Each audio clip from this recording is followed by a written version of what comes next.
give Thomas, word to you. Floor is yours. Thank you, Reinis and Liga, especially also for organizing this event. I'm always glad if I have some technical support in these conferences. And perhaps a few words to my background. My name is Thomas Alfeldi. I work at FIBEL Research Institute for Organic Agriculture since 30 years now. And I started as a researcher. I'm an agricultural engineer, and I worked as a researcher for 10 years. And then I decided to move into research communication, dissemination, and I did that for another 10 years nearly. And then in 2005, something happened which changed my life. Anybody knows what? Just open your microphone and say it. In 2005, what happened, which changed my life, but the life of many other people as well? Yes. Maybe YouTube? Yes, exactly. The start of YouTube? Because the thing was, I produced videos before that already, for instance, at the IFARM conference in Canada. But the problem was always that you had to burn your videos on CDs or DVDs and to send it by post, and so it wasn't really useful. But when YouTube started, I realized that it could be a tool which might be used also for dissemination, and then I slowly changed into that. We at FIBEL, we have a YouTube channel since 2011. And since then, I've produced about 500 videos, short videos, like the ones I would like to talk to you about today. And I did it by learning myself. So I think I can help you to avoid some basic research, mistakes. And that's what it's all about in this short webinar. Here's the content of this webinar. I will first start about introducing agriculture and video, how this matches perfectly together. Then I will talk about equipment, then the planning phase of a video, filming, and editing, and additional topics. All this, what you hear today, is usually done in a 1 or even 2-day seminar. So it's quite condensed. And of course, it's very pity that we can't really do exercises together. But at least I think you get, in a very short time, you get an overview on the most important things. But then, of course, you have to do exercise yourself. So why to produce your own video? As I mentioned, I think videos are a very powerful dissemination tool, especially in agriculture, because in agriculture you have plenty of actors, stakeholders, especially farmers, advisors, who have not a lot of experience, and they can talk about this in videos. And for instance, if you organize a field day in your organization and you have perhaps 100 participants or 500 participants, and if you produce videos on certain topics of field days, of these field days, then you can multiply the impact of your events and of your work enormously. And nowadays, the equipment is very good, very simple to use, and not so expensive. And now we have COVID times, and here we really notice increased demand of videos for several purposes. So I can't move forward now. Just a moment. So now, here's the next slide, the video applications in agriculture. As I mentioned, there is a long history of films in agriculture. They always have been used in teaching in agricultural schools, because you have many works or measures which have been done to a certain time of the year, and then with video you can capture that and show it to the students or whatever. In videos you can show practice innovations, like here on the picture with the Farmdroid robots, for instance, but you also can produce tutorials, like the farmer here in the greenhouse who explains different tools, how to measure water, how to do water measurements into greenhouse. But also can cover events. Events are a huge source of different stories. You have lots of experts at these events, and you can make stories about the event as a whole, or to pick out certain stories from the participants. What we also do at FIBL, if a colleague has published an interesting paper, we do a lecture style short video, kind to tease the wider audience to read this paper, and we do that with a green screen technique and animations done in PowerPoint. What becomes also more and more fashion or popular are these so-called explainer videos. You might have seen them. There are different types, but one very famous are these with the hands shifting in different symbols and so on. I will talk about these as well towards the end in of my presentation. And then, as mentioned, COVID has really made videos in webinars very popular. And also the so-called farminars are becoming more popular, where you do a live stream from the farm directly, from the stable, from the field side, etc. This is with nowadays technique, it's quite easy to do. Of course, you need quite a good internet connection, but I will talk about that later on as well. And something quite special in i2Connect is that we want to do these case studies, which Silva mentioned, which are a bit abstract in a way. We want to visualize them in PowerPoint for different reasons, and I will talk about this as well. So here you have a short clip, which you often see this kind of videos in. Is the video working?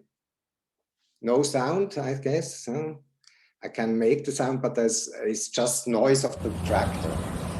So why I'm showing you this short clip, I've taken it from John Parsey from Twitter, and he often kind of shows this kind of clips of his work, and they are really nice, and they are quite popular on Twitter, or you can pimp up your PowerPoint presentation with a clip like this. But video can do much more than just showing this machine and the tractor driving by. You can show details of the machine, you can show before and after effects, you can give a comment on the machinery, you can compare, etc. So I want to show you how you get from just producing clips to producing real videos. And what you need for that, here we have a short break, and we would make a short Mentimeter survey about your background and about your experiences with filming. Now, I don't know, Liga, should I stop my presentation? Will you take over? Yeah, so I would like to invite everybody to go on menti.com, where we have this. So please, Thomas, could you stop your presentation? Yes. Yes. Okay.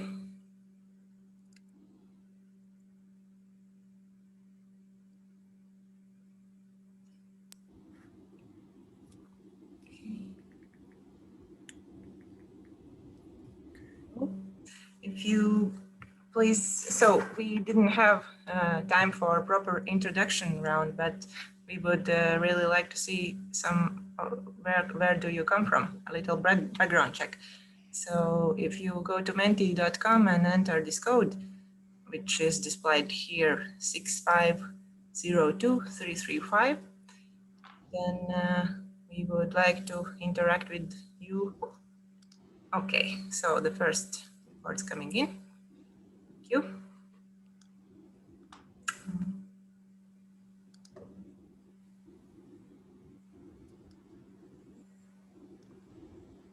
So for now, advisor is winning.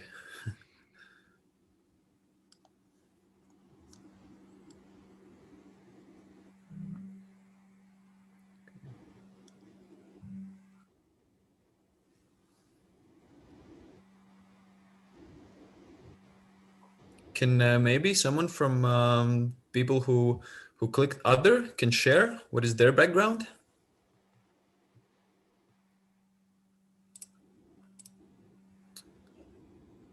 If you want to.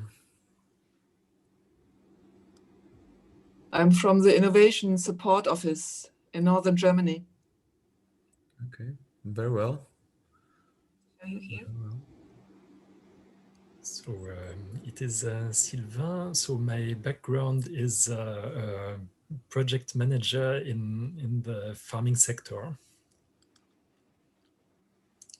So it looks like we're very diverse. Okay, thank you, Selene.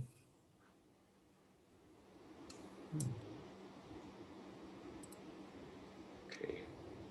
Okay, so maybe we can move along to the other question. There's somebody who is researcher and teacher at the same time, and he thinks he's other. Okay, great. So we have quite a lot of advisors, and that's good to know. And 2 farmers, that's great. Fantastic. I think you can go to the next question. Okay. Liga, huh? Still more advisors. Okay. So this gives a picture. So.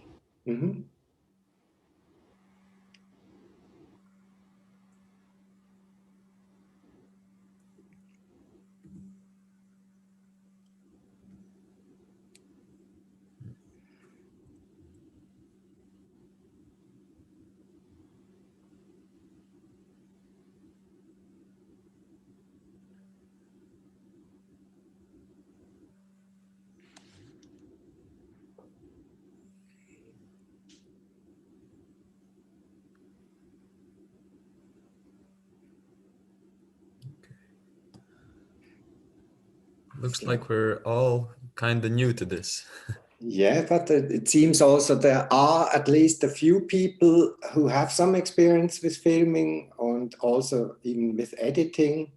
So that's great. And I really hope that those who have experience, that they share their experience with us then during the discussion. And those who have no experience at all, I'm really happy if you then ask your questions, because you see there are lots of people who have no experience. So don't be shy and ask the questions, because I guess I won't answer all in my presentation. So you really have to ask your specific questions. Okay, I think thank you very much for this. I have to go back to my presentation, huh, Liga? Yeah.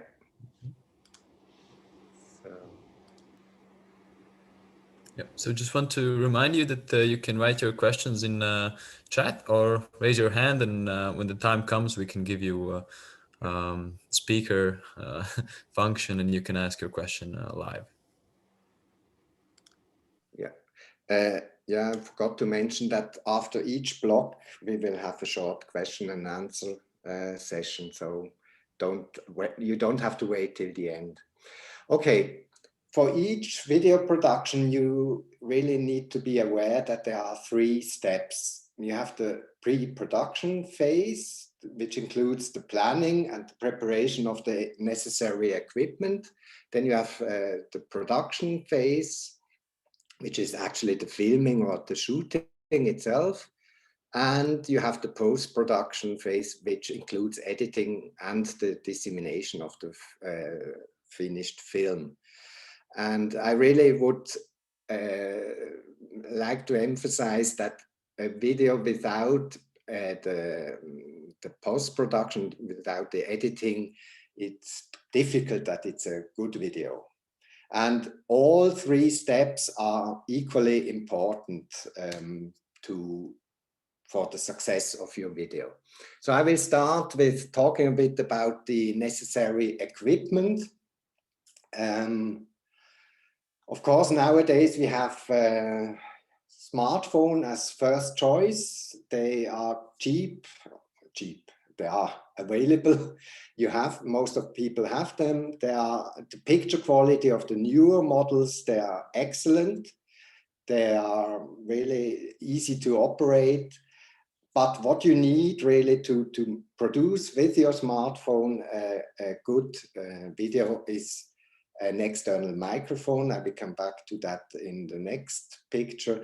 And what I find a bit a disadvantage, that you have this reflection. If you are filming outside in the field, it's difficult to control sometimes the image in full sunshine. And you have, at least with the older models, you have no zoom. The new iPhones, they have excellent zooms or teleobjectives, but yeah, that's a disadvantage. But every time I have this lecture, it becomes more and more difficult for me to find arguments against smartphones. In the beginning, I said forget about smartphones, but now I have to say it's really quite good. But still, I mean, smartphones are made to a phone and a camera like this, a handy cam. They are made for filming, so you can really, the whole handling is much better, and I find, and they are just made for this purpose. So if you have in your institution, or if you think of buying a new one, I only can recommend. I find it still quite good. There are a few things you have to consider. For instance, if you buy, this is a really cheap one, it's a so-called consumer handycam, and consumer handycams, they have excellent picture quality, everything okay, but it's important that they have these two holes, these plugs, for the external microphone and the headphones to control the sound. So you have, they don't have, all models have that. You really have to specifically look for that if you think of buying one. And what I really like is if the camera has a you know, this viewfinder, because as I mentioned, outside, if you do a machine demonstration, sunshine, then it's really important that you can control the picture, and for this viewfinder is very good. So this is my favorite camera. It's really old. It's I bought it in the beginning. It's about 10 years old, but it's still my favorite camera. You find also secondhand these kind of cameras, and why not check an option to buy a secondhand camera. Many people like to film with the photo cam. It's one here. I find them a bit not so comfortable for the handling. That's why I bought this cage, additional cage, about €100 or 120, and then you can hold it like a handy cam. And the picture quality, of course, of these photo cameras is excellent as well, and the picture control is also, yeah, it's not so good, or it's more difficult because the viewer is rather small here. So are the three options you have, but there are some more. Here's the picture of this cage. And then next important thing, camera is first, and then next important thing is that you really pay attention to the sound. You know, this with the cameras, with the smartphones, this rattling noise when you have when you film outside, this comes from the wind, and a slight breeze of wind is already enough to really destroy the sound of your video. So I really recommend you to buy a microphone. You can buy a microphone with a 2-meter cable to be attached at the where you usually attach your earphones to the smartphone, and that costs only 20 euro. Why is it so important, this external microphone? Because you can here add this, fair coat over it, and if you have that, then you can really go out in a storm and film and have a crisp sound with this. Next step, or another option, would be these shotgun microphones. They are also quite not expensive, and that's a good option as well. But then I really, if you want to do filming, I would recommend you, at the moment at least, the wireless Go microphone from Rode. There are price performance relation, they are the best at the moment, and you can use them for your smartphone and for your normal camera. But you have to pay attention. If you use it for your smartphone, you need an adapter. You see here in this plug here, there are 3, probably I can't go much closer. There are 3 rings. So for smartphones, you need these 3 rings. For normal cameras, there's just 1 ring, and 2 rings, sorry. And you have these 2 boxes. One goes to the camera, and this one goes to the camera, and this goes to the person you are wanting to interview. And this Rode has here a built-in microphone, so you can just clip it to the person, and it's ready for recording. What you also can do is plug in here a microphone here, and then clip this microphone and put the sender in the pocket of the person. So it's either way, and I think it's really something, yeah, to be recommended. So that's the microphone story. And then the third point is that you should stabilize your images.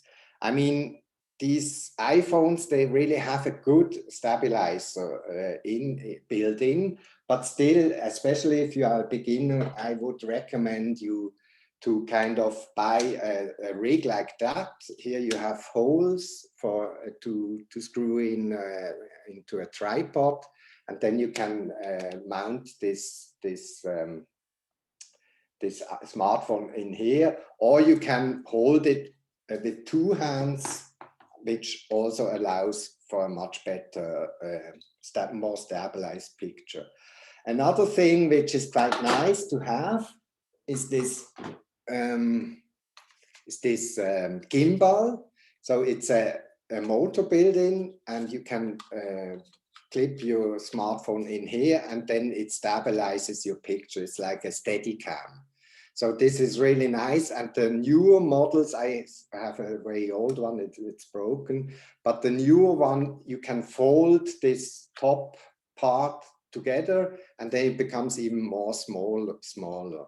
And I think that's a very good way of, if you're filming with your smartphone, to stabilize your picture. And something I really like personally is this shoulder rig, very cheap, 50 euro, doesn't cost a lot, and you can mount your camera here, and then you kind of stabilize the picture with your body, let's say, and you are very flexible.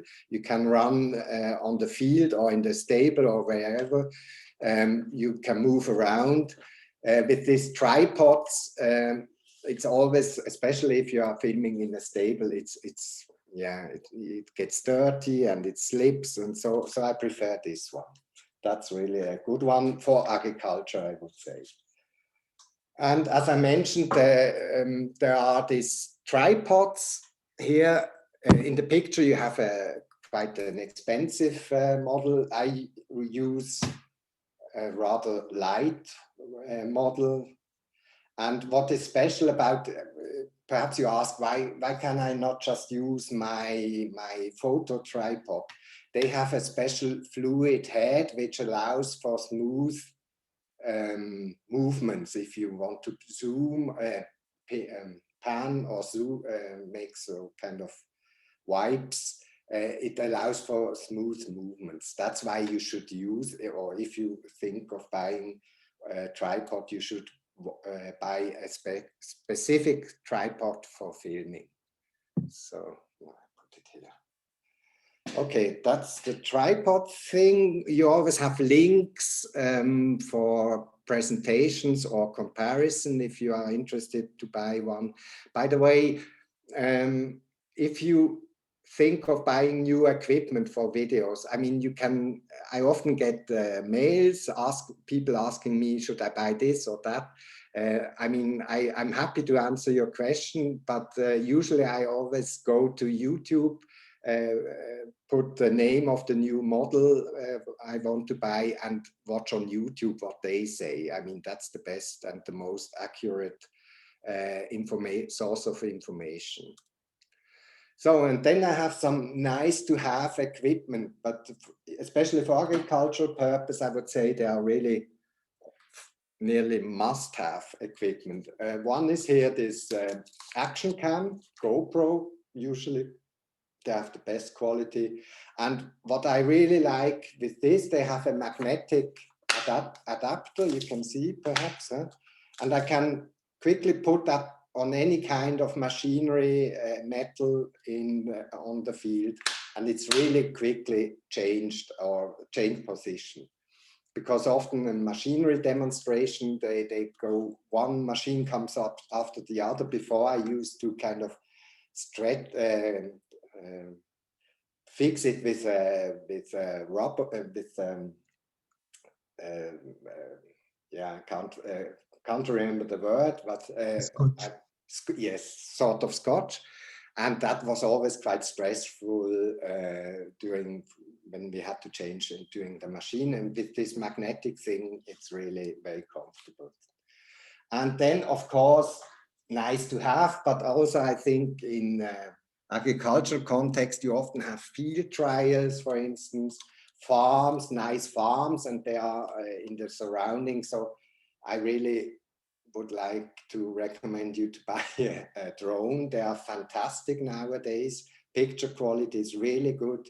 They are not so expensive anymore. And what I would recommend here is really to go for this DJI Mavic Air Mini. Why? Because this is an old one. It's quite heavy, and this Mavic Air Mini has only 249 grams. And that means you need less permission and licenses, so it's free to use because it's considered as a toy, I guess. But what is not a toy is the built-in camera. It's a 4K camera, and it really, I mean, for our purposes, it makes perfect pictures.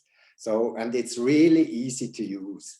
I always said to myself, I'm never going to use a drone. I booked drone pilots separately because I said it's enough stress already preparing all the interviews. But then once I made one of these courses, and one of the participants had one of them, and he was flying around all over the place, and it really showed me and convinced me how easy it was to use. It's steered with your smartphone. So that's the drone thing. And then there's something which often comes in these courses is that people have this DJI Osmo Pocket. It also has a camera, like in the drone, a 4K camera, drone camera, and it has now it starts. It has this drone camera in it, and you can control the picture through this small monitor. So it's really, you see how small it is. It's quite handy to have it with you, But of course, to control the picture with these small monitors, if you haven't got good eyes anymore like me, it's a bit difficult. You can attach your smartphone and control the pictures through your smartphone, but then, of course, the joke with the small device is a bit lost. And you can also attach the microphone, for instance, the Rode Wireless Go, to it, and then you have excellent quality, picture quality, sound quality is all excellent, but still I would recommend it to have it as a second camera, but not as your main camera. So now time for exchange. What are your experience? What are you filming with? Or do you have any basic questions, please? Is there anything in the chat? In the chat, we have some comments. We have David, who participated already in your previous webinar in Nefertiti project. So we have someone who has already seen it. So that's very nice. I hope it's not too much a repetition for him. Yeah. We have Marie, who told that you can find microphones with more than 2-meter cables, which for interviews very comfortable. It costs around 25 euros, and it works very well. Okay. Yeah. Perhaps to this cable, I mean, that's fantastic, yes. But if you are really in agricultural surroundings, I think it can be a bit limiting to have always this cable salad around. But still, I mean, if you don't want to spend lots of money, it's always better than nothing. We have Marie also told that she has stabilizer Osmo DJI, and it also is very good and works very well.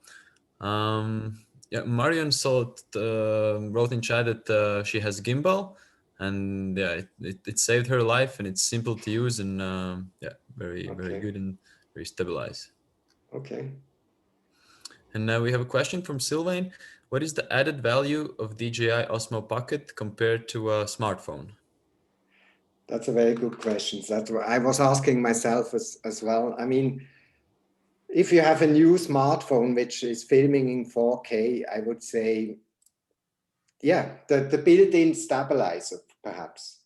That's the big advantage. And you can really, it's very robust. It comes in a robust cage, so you can just put it in your pocket. I have used it, and I was in the mountains filming recently, and it was quite steep and so, and then I really appreciate it to film footage, because if you are really, yeah, on difficult ground, then it's quite great. But your question is right, and especially it's quite cheap, this one. It's 280 euros. But then if you want to add your smartphone, or if you want to add your external microphone, then you always need to buy adapters, and they cost about 40-50 euros. So it's not cheap in the end. So I agree with you. There's not really an obvious advantage to the smartphone. Or does anybody see that different? Lovers of this DJI Osmo Pocket amongst the audience? Yeah, feel free to share your feel free to contradict me. Okay, that's all. So yeah, is someone who wants to share that they use different kind of equipment and is very yeah, comfortable with it?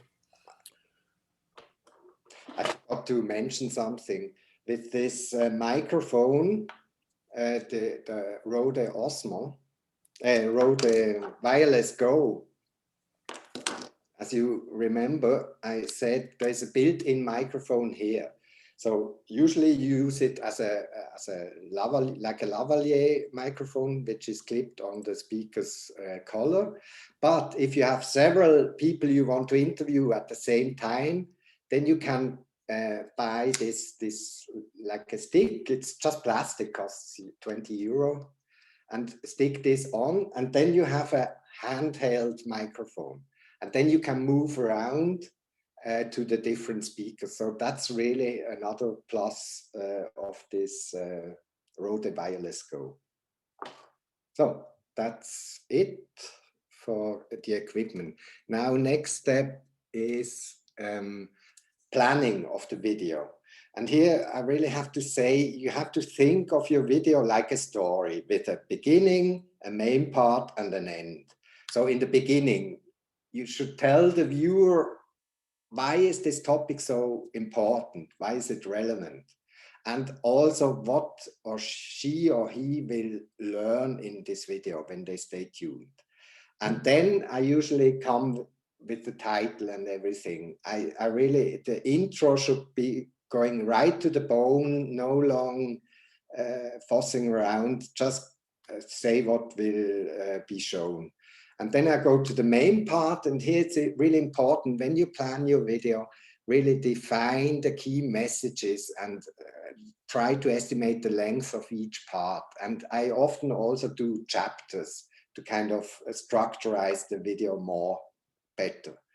And then the outro, there could be some conclusion or some call for action.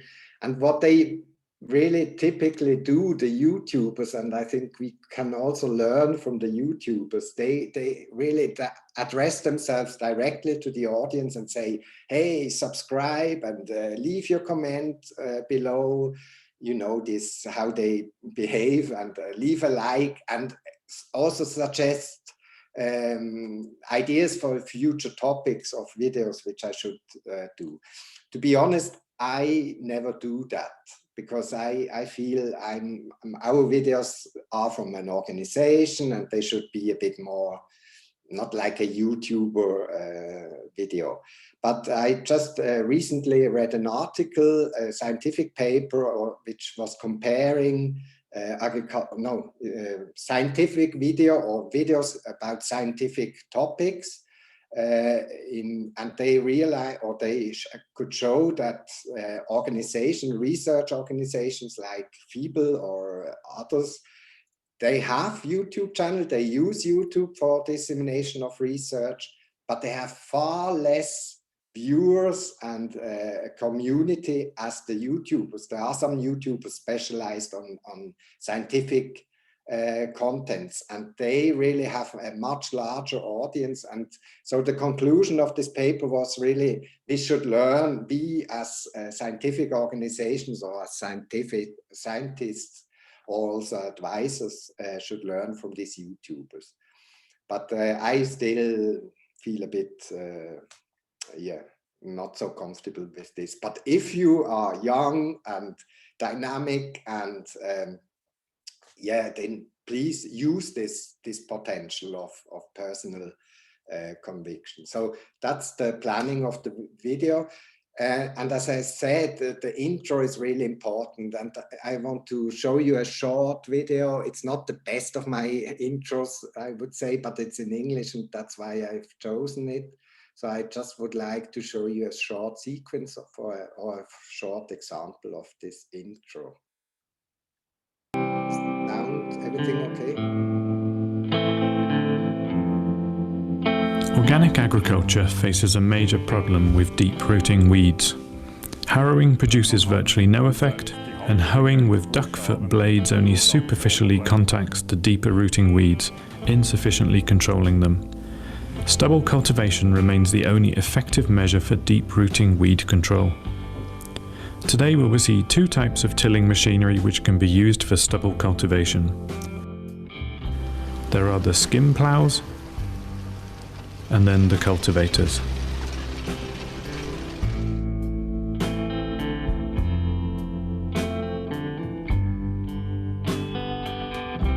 The main difference provided by stubble cultivation is that it allows us to work at different depths depending on the root system. This example, as you can see, it was, how long? I think 40 seconds, the intro.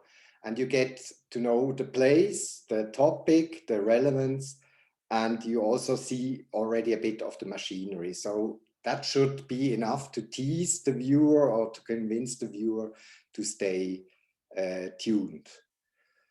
And then there's another thing which is important to understand, this concept of A and B roll. I mean, for those who have already done some videos, this is very trivial, but I realized that if somebody has never edited a video, they don't really are aware of this concept. So you have the A role, which could be the farmer who is talking about the topic, or an advisor. And then you have perhaps after the day or an interview of 20 minutes or even more. And then you have to edit and to cut out all the not necessary parts. And then you have these cuts here. And it would also be boring to have only the talking head of the farmer all the time on the screen. So therefore, it's important that you have these so-called B-roll pictures or footage pictures, which show the farmer in his environment or his animals or whatever, or the topic he talks about. And then you can put this B-roll over the A-roll, and then you see the B-roll. That's how it looks like in the editing program. And with this, then you also can cover the cuts, which you had to make because the farmer was too long or so. And then if you don't cover it, then you would have a so-called jump cut in the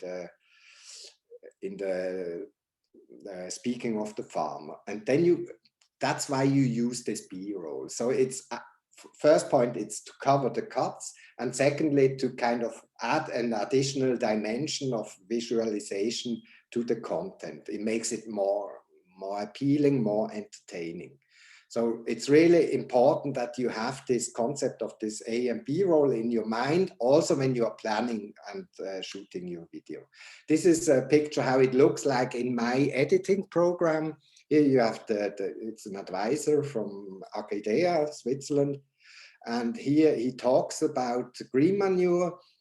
And then here you can see I had to cut. And then I put some details over this cut. And the details with the hand and the close-up of the plant also kind of shows, gives additional information. So that's this concept of A and B roll in the editing program. Why I was inserting this aspect, because when you're planning your project or your video, you have to think also, do I work with the presenter, the farmer here, who talks directly to the camera and explains, he will be your main commenter.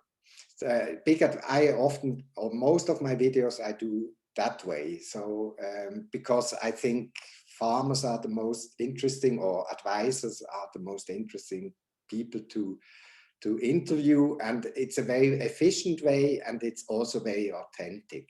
There are a few disadvantages. You need, of course, a suitable person who is having fun to explain things to the others. You need quite a good planning, because what you haven't asked, you can't, you have not in your on your camera, and you can't correct it afterwards. And the time editing might be a bit more time consuming, because as I mentioned, you have them perhaps half an hour of interview, and then you have to cut out the most interesting parts. But I really like that approach. But of course, if you can also say, I do a voiceover, a speaker afterwards, because that allows me to formulate things much more precise. The disadvantage is of course, it's less authentic. And if you are not an experienced writer, then it needs more time. So it really depends on your what you prefer. Or you choose to make a combination of a moderator and an off speaker. I use that sometimes if I have to come from one topic to another, then you can kind of do that better with this transitions better with an off speaker. So that's one thing of your planning. And then usually I do a very simple table. I mean, you don't have to write a textbook beforehand, but to note down some keywords, what you really want to address, what you want to ask. And I have two columns. Here is what is said, it's the content level. And then I also think about what pictures I have to get when I'm there to film on the farm.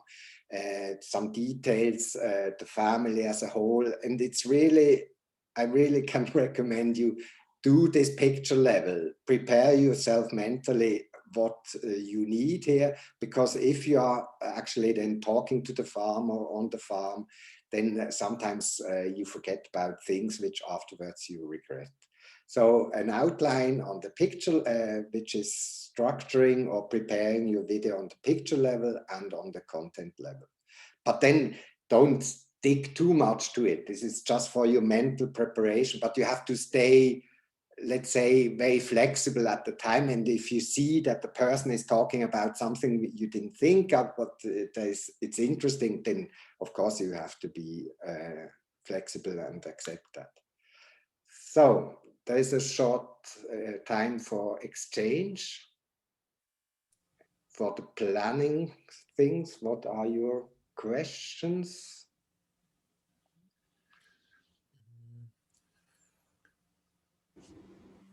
No, nothing in the chat.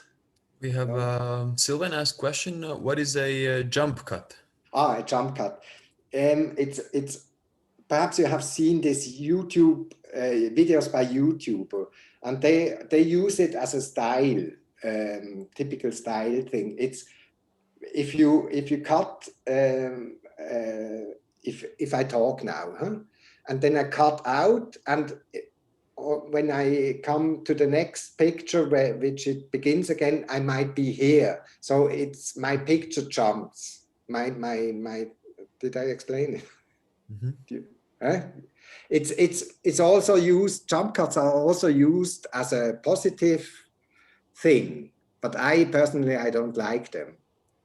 I want that the viewer has the impression that the person I'm interviewing is talking without interruption, without cutting, but that's a taste. And if you do your videos with jump cuts, that's fine.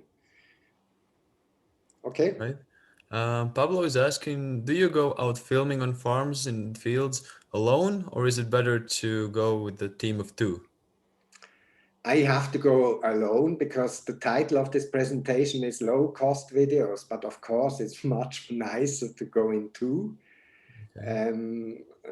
But sometimes my son comes along, but usually, actually, I prefer to go on my own, to be honest, because you can create this intimacy. I don't know the word in English. Intimacy, this kind of trust between the person you're interviewing. And if you come with a big team and big cameras, and then people get usually intimidated, or many people get more intimidated. But if it's just the two of you, then you can create this kind of relationship. And yeah, that's why I like it. But of course, if you have more people available to help you, because it's a bit stressful sometimes. If you have to do everything on your own, but I mean, I don't want to complain. I have the most interesting job in the world, I think. So okay. We have Niels who asked, do you prepare your video with the farmer before starting to film? It depends on the topic, yes. That's I mostly, or whenever possible, I make a phone call to the organizer of the event or whatever. It depends whether sometimes farmers are asking me to come to film, and then of course I prepare it together. And yes, whenever possible, I want to prepare together. Okay. And Pablo is also asking, is your interview voice usually cut out? Yes, I personally do it because I don't like my own voice. But Yes, I cut it out, and then I tell, and we come to that, to the next point, how I carry out the interviews. So I always encourage the person who is interviewed to start the sentence so that the keyword of the question comes quite early. And so it's kind of understandable in itself. So that's my way. But if you are, Pablo, and I'm sure you are much more talented than me as a presenter, it's always good to bring your personality in. That's really, YouTube viewers like to see who is behind the camera, who is actually producing the video. But I personally, and I work for an institution, so I can't promote myself, apart that I don't like it, but I couldn't do it. But if you have the ability and just go for it. It's really useful. Okay. Helpful. And what is optimal length of movie for YouTube or other platforms? Hugo has tried 2 minutes maximum. Is it good length for a video on YouTube? There comes a slide later on. You can't really say. Of course, YouTube videos in general are quite short, and I try to be short. Through 2-3 minutes is ideal. I'm happy if I get below 5 minutes. But I also have long videos, 15 minutes or longer, and they are quite successful and people stay till the end. It really depends. If you have a person who is kind of enthusiastic and interesting, then you can go for a longer video. It all depends on the content. But as a general thumb of rule,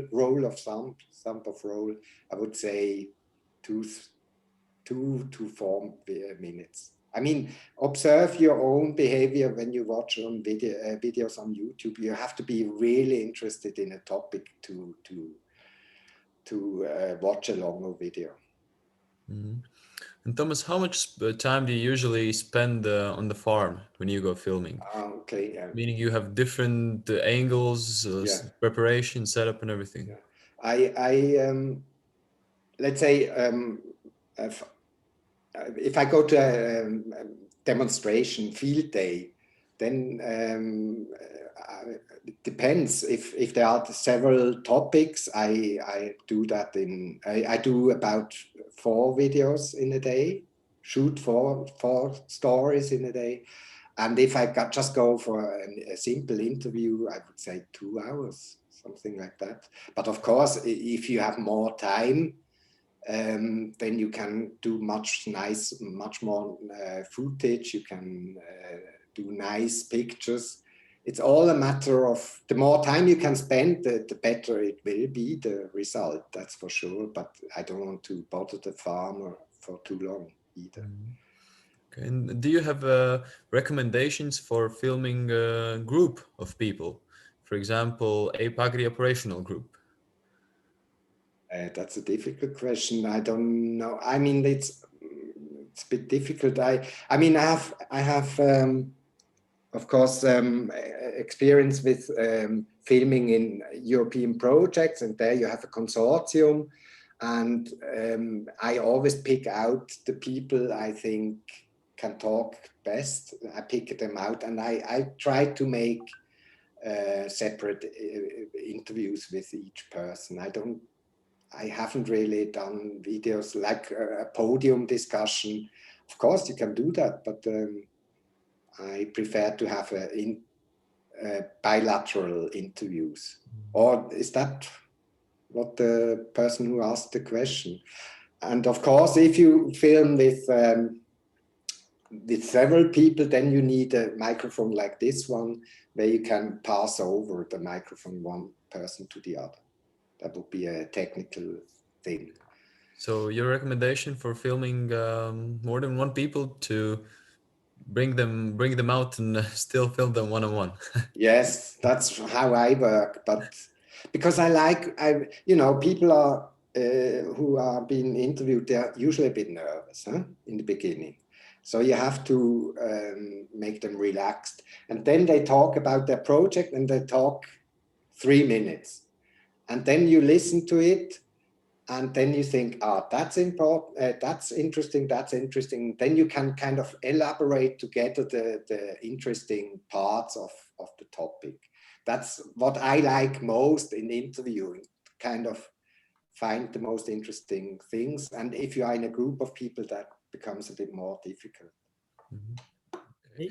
We have one more question. How is the average relation between filming outside and editing at home? Is it like 1 against 2, meaning double time at home? It depends on your experience. I mean, I would say in the beginning, I usually count 1 day filming because you have to travel there and back, 1 day filming and 1 day editing. But, and that's usually, it's okay. But I mean, editing can become much more difficult if you have a person who doesn't speak very fluently. Then I cut out all the A's and O's. So it's so different. And if you have somebody who is talking really good, and you nearly have to edit nothing. But my aim is always that the video should not take more time for me than writing an article in a magazine for a journal or something. Not a scientific article, of course, but just an article for a magazine or so.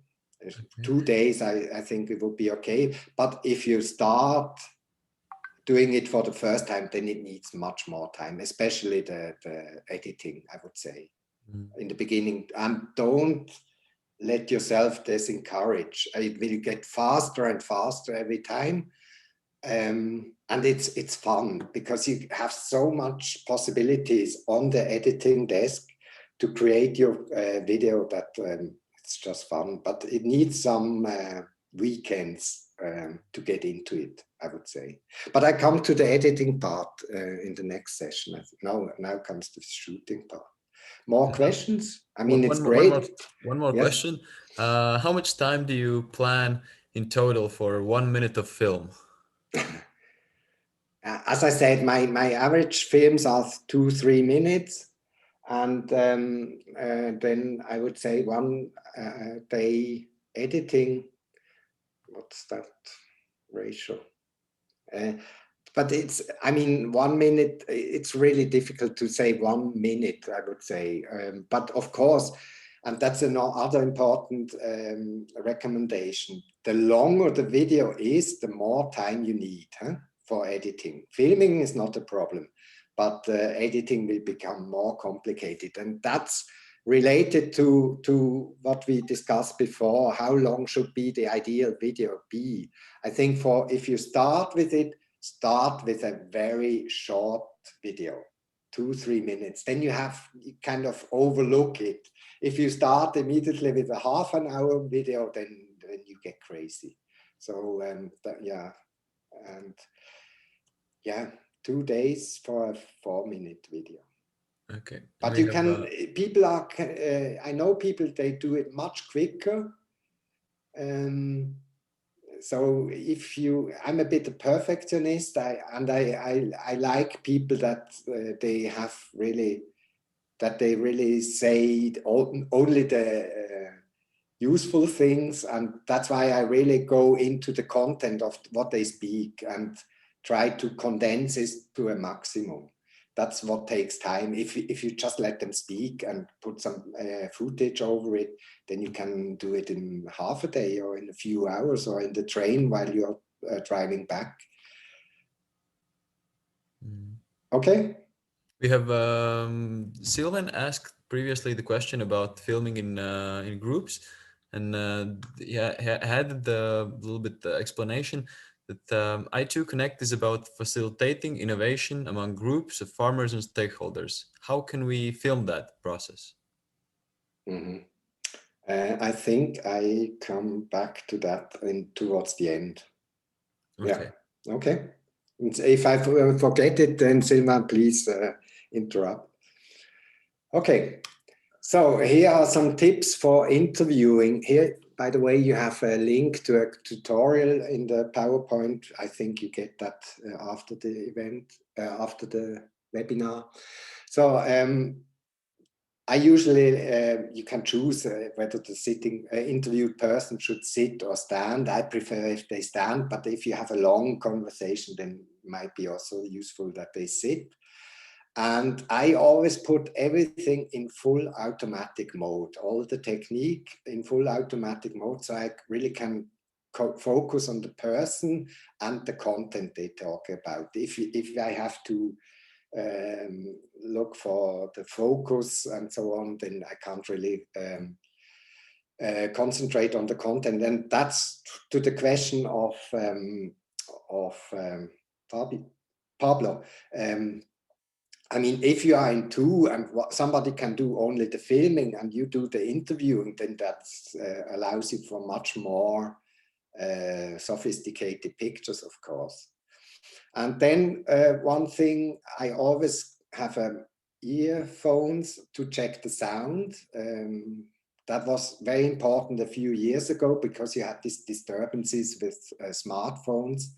Otherwise, you wouldn't have noticed that. But nowadays, this is nearly zero, but I still check the sound via headphones because it's so embarrassing if you have done all the interview, you come home and then you realize that you haven't turned on the microphone or things like that.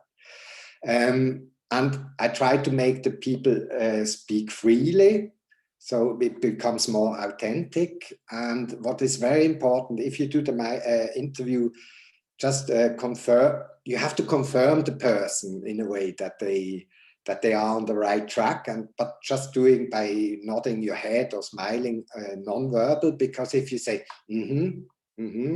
you can't cut that out later on. So my first interviews always had my horrible in, and that's why I really recommend you not to do this. Then, as I mentioned before, it's very important that you ensure a relaxed atmosphere.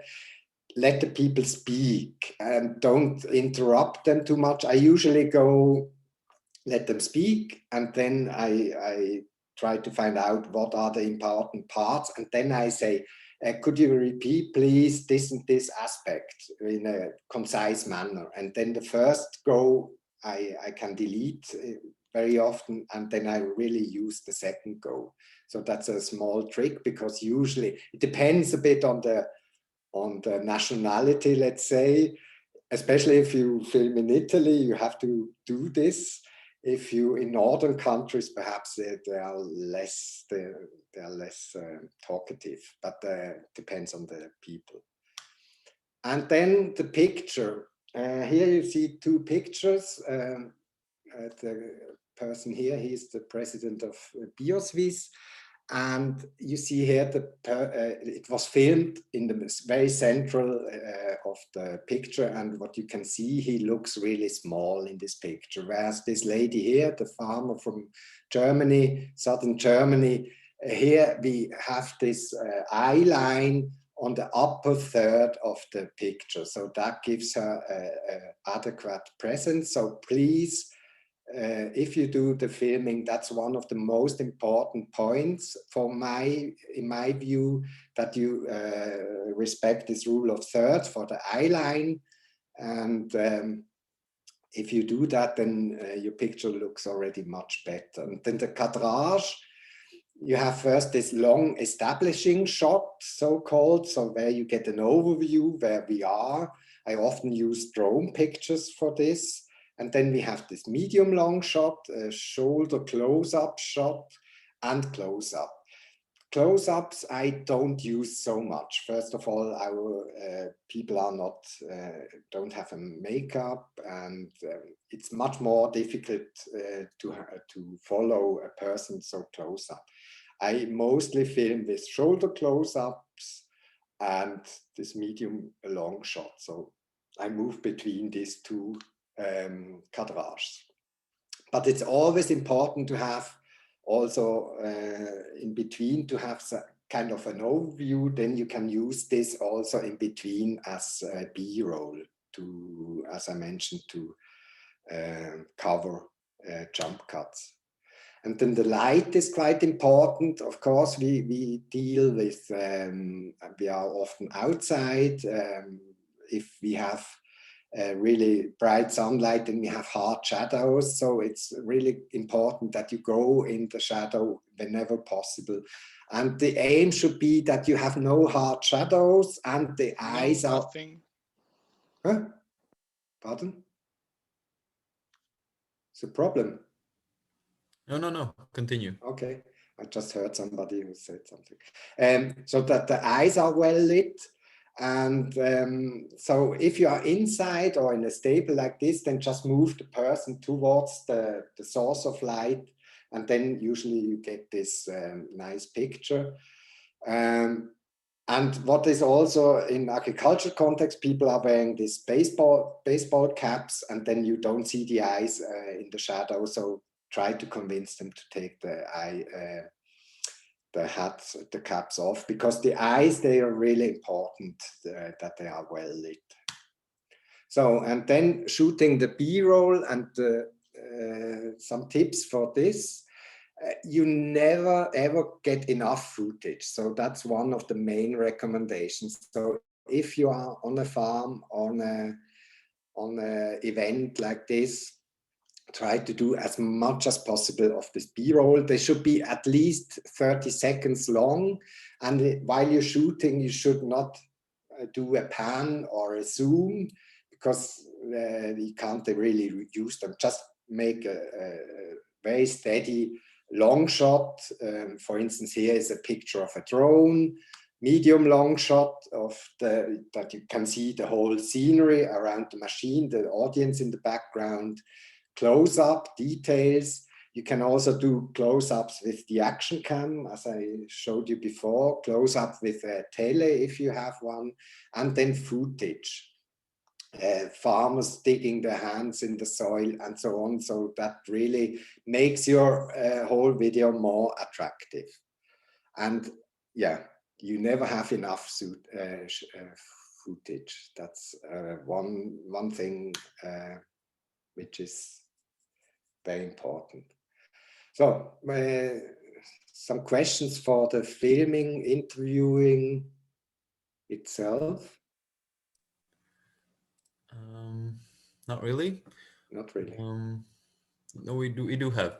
Sylvan asked, do you mean no hard shadows on people's faces? Yes, exactly. I mean, sometimes you can't avoid it, but try.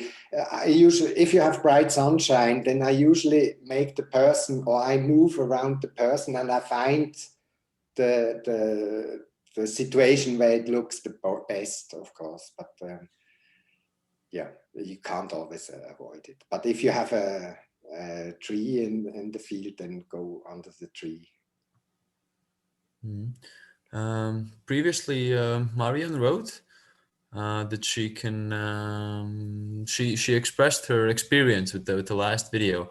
Do you think we can? Marion can share a little bit of her story, or yes. maybe later on? Yeah, perhaps towards the end, huh? Yeah. Yes, that would be great. Please stay with us. Don't go away, Marianne. But yes, perhaps I do finish my thing, and then we can discuss these. All right. Okay. Yep. Great. And then we have a question from Caroline. Do you confirm the footage in the field before you leave, so you can repeat if necessary? No, I don't do that. But I have my earphones, and I know then that the quality is good, and yeah. I'm always a bit nervous when I get home in the evening. I never download it immediately because you are tired and you are insecure whether it's good, but it's a bit stressful, yes. But I never do that, no. It's too complicated. And in the worst case, I go back, but it never happened so far.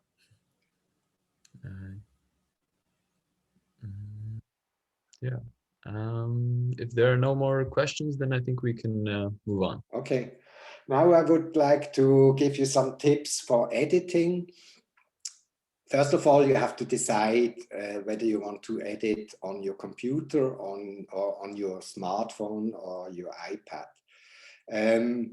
if you haven't got a really quite new computer, then it might be useful to do it on the iPad, iPhone, or smartphone, because they are really, I mean, they are good software, quite cheap, and it's good quality.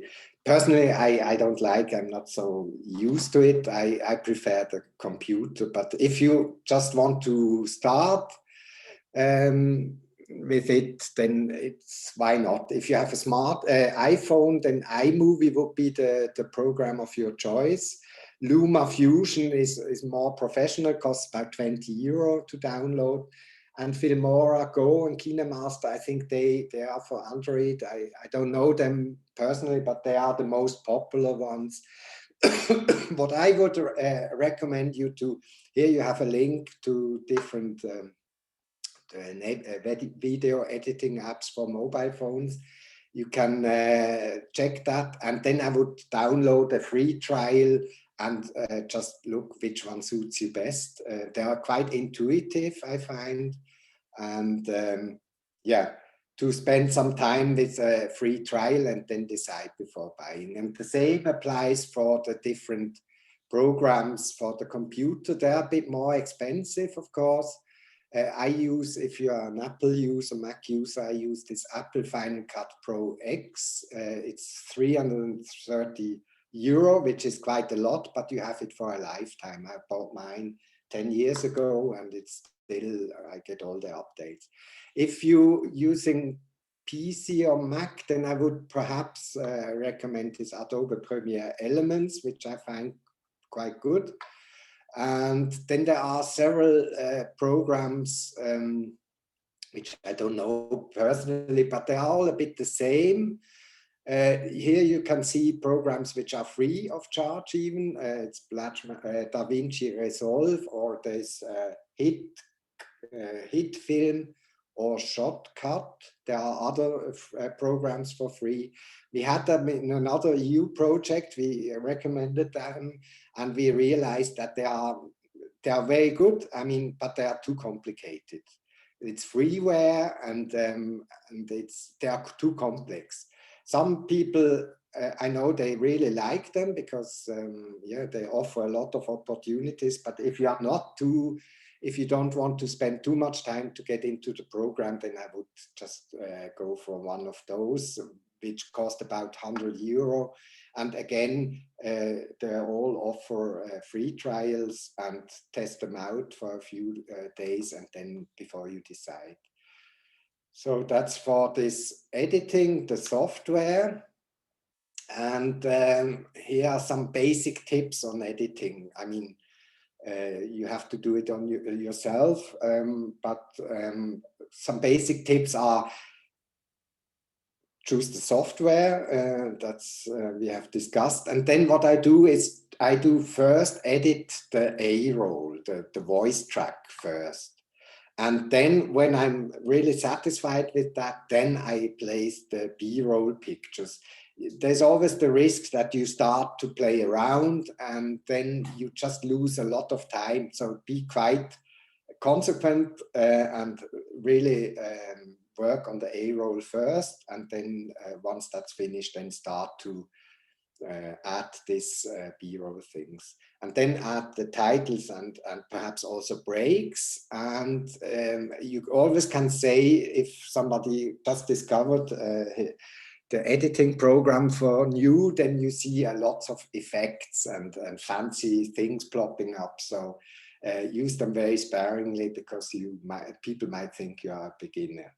And then add music at the end if you wish. So we talk about music in a second. And here's my slide of ideal length of a video. It doesn't exist, as I said, as short as possible, as long as necessary, 2-3 minutes. But what I find quite useful is to show your rough cut to a friend who you trust and who tells you the truth, because often you think, oh, this is so nice and so nice, but for an outsider person, it's so boring. And then you just have to kill your darlings. And you can, if you plan the content of your video, you can go, as a rule of thumb, 1 minute of video corresponds about 100 words, 260 characters. So in a video, you can't put a lot of information in. It's not like in writing. So you really have to, and that's again to what I said before, you really have to condense your content. You have to limit your content, and that's probably one of the most important things while you are doing the planning. Music, if you have a YouTube channel, then you can use the audio library in your YouTube channel, which is free of charge. And they have thousands of music clips.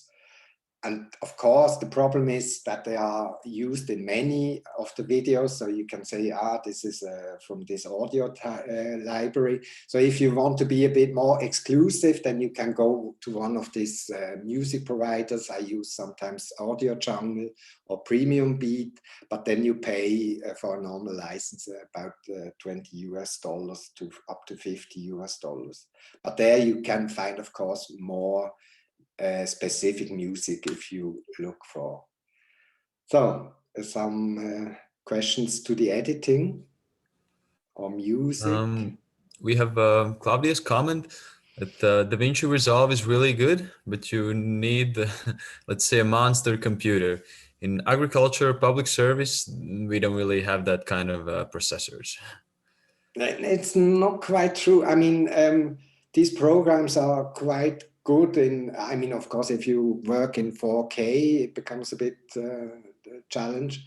But what I think usually, I think it's especially RAM needs to be at least 8 RAM, 8 giga RAM.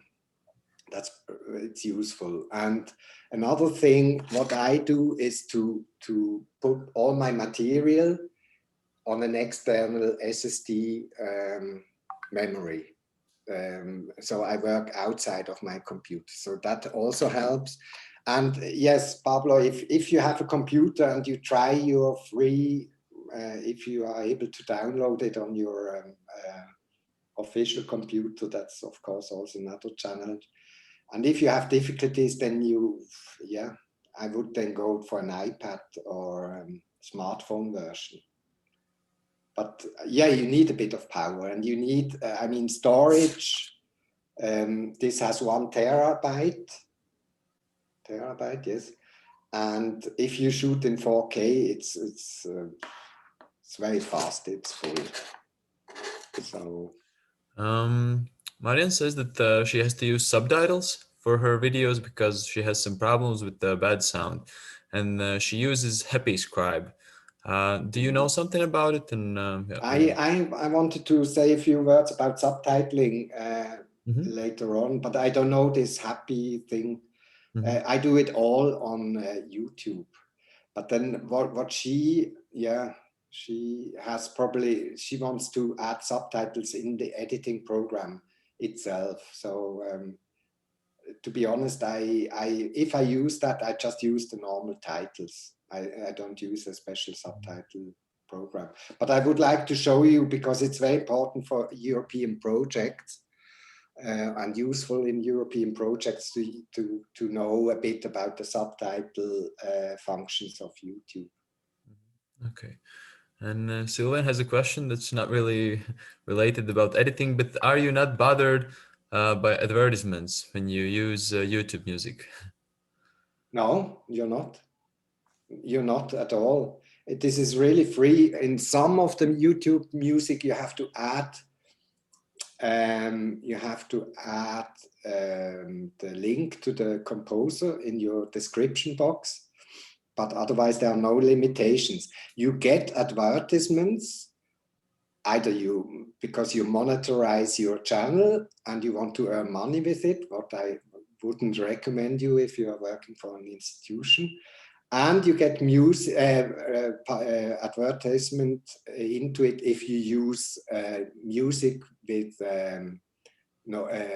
copyright, which is not clean. Then you get this advertisements in front of it. I have it in some of my older videos, because in the beginning when YouTube started, we didn't pay much attention on that, and that's why nowadays either they block your video, or they just put advertisements in front of it, and the owner of the music gets the income. So that's how it's done. So, but it's important to always to respect the copyright thing. Then Ugo asks if he just wants to cut a part of interview or condense to publish a quick video with his Android smartphone, what is the editing software he could use? I would go on one I showed before. Can't remember now how is on Android. He said, huh? I would try Cute Cut. I think it's quite easy, but I just go and I search for editing program for mobile phone. But you have to be careful. For instance, there was this account, Movie Maker. Some of you might remember Movie Maker, which was installed on all PCs. And with Movie Maker, you only had one track. You just could add one clip after the other. So that's perfect for holiday pictures. But if you want to work on 2 tracks with soundtrack and picture track, or A and B roll, then you need one of these more modern ones, and Movie Maker wasn't able to do that. And Claudia says that the Adobe Premiere Rush is the best these days. Okay, thank you very much. I mean, there are different people, but if you have made this experience, then I believe to Claudia, because personally I just use iMovie on my smartphone, and I would say that's the best, but Adobe Rush is quite good. Yeah. Okay, so yeah, you can continue. Can I continue? So some summary and recommendations. Start with the simple topics. As I said, a short video, which is also attractive to be visualized, to do about as I think Silva mentioned it, to concept about advisory services and so on, is probably to start with a bit of a difficult topic, and then prepare this outline and think of your key messages, select a suitable presenter. That's really very useful if you have somebody who likes to talk, external microphone and tripod, and you never have enough B-roll and footage. So that's the key recommendations. In the EU project Blade, we have made a video guide. It's about 2 years old, so not the latest recommendations in it, but it's available in English, Polish, French, Italian, and German, and Spanish, and you can download it from this link. So if you want to read it up again. And then I would have some additional topics, and there I think especially interesting for European project, as I mentioned. So it's quite easy to make subtitles in YouTube. You just go on the video, and then you can here below you have the possibility to open transcript, and then you can, if there are several let's say here this guy talked in German, then you can copy paste this transcript, put it in Word, correct it, and re-upload it again to YouTube. Then you have nice subtitles, and then you can use this transcript also and translate it with DeepL, and then send it to a native speaker for correction. So it's really quite easy in many languages to do subtitles and subtitles translation. So that's perfect for European project.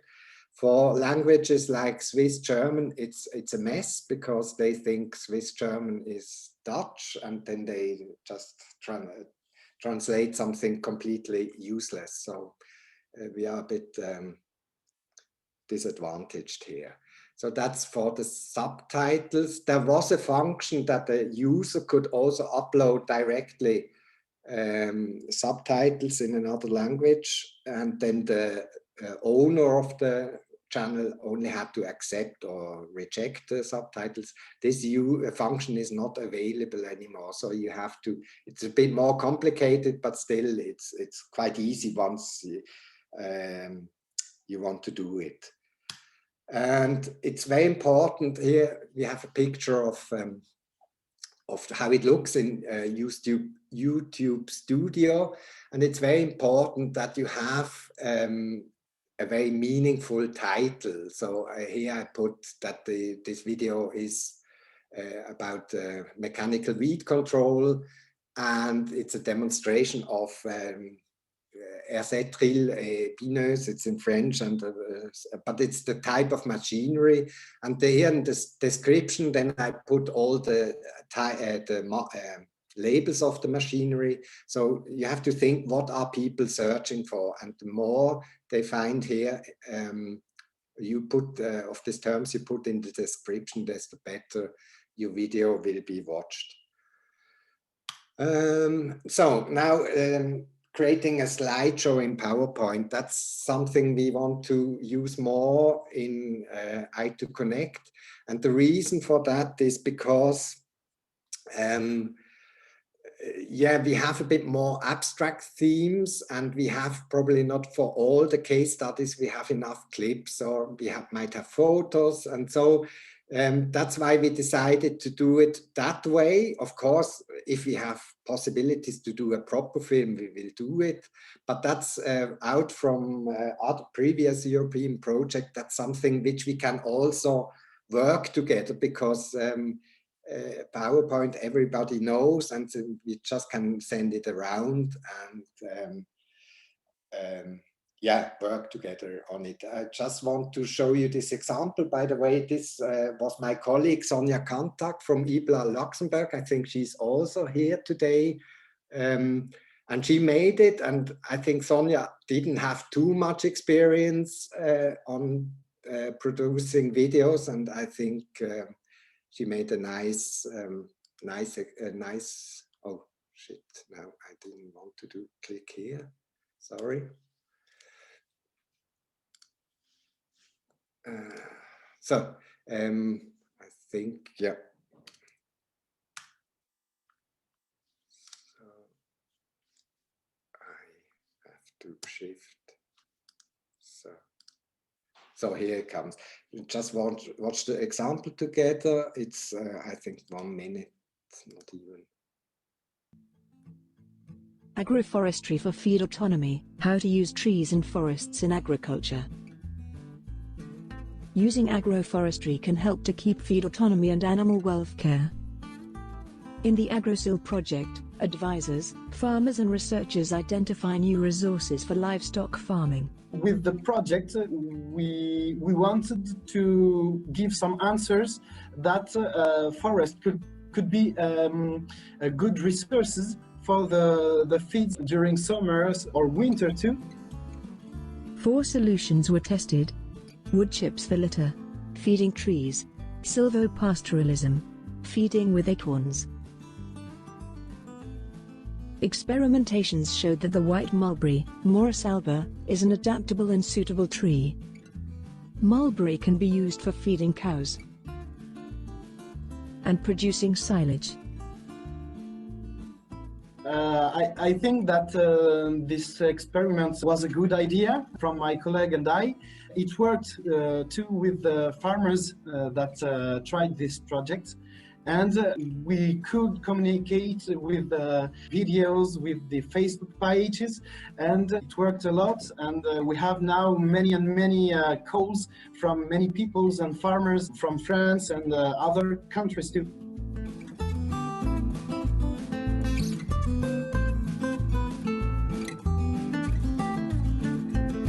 So here you have all the partners from the i2Connect project, and here I have some tips or details.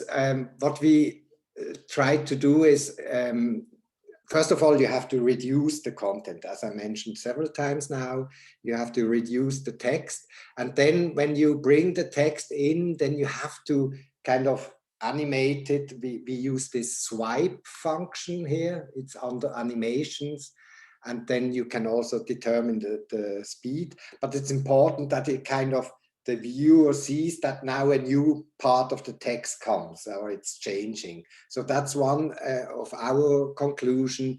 And we also, in the pictures, we add a slight zoom effects to the photos to make it more dynamic, more soft. And what is of course quite good in the COVID times, that you add video clips. And Sonia was just filming him, I think. What did you film him with? With Sonia, are you here? Okay, probably she has a break. Just with a screen, I can't remember the name now, what I use. But anyway, you have these programs which you can just film your screen with. It's really nothing special and you don't need anything. And then you can, from Zoom, or you can register on Zoom as well. I think she even made it on Zoom, and then insert it to your PowerPoint. And of course, it gives a more personalized attitude to the whole project. If we would just use the voiceover, which is, by the way, a computer voice. Of course, you can also register your own voice, but we thought for this pilot or this testing, a computer voice is also quite good. And goes very quick.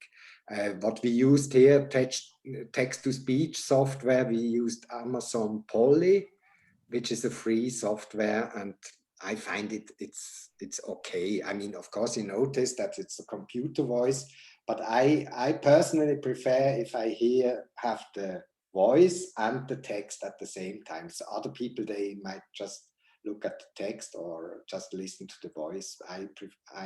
For me, it's best if I have both. And then you can just save it in PowerPoint as a movie file, and that's it. So it's really simple.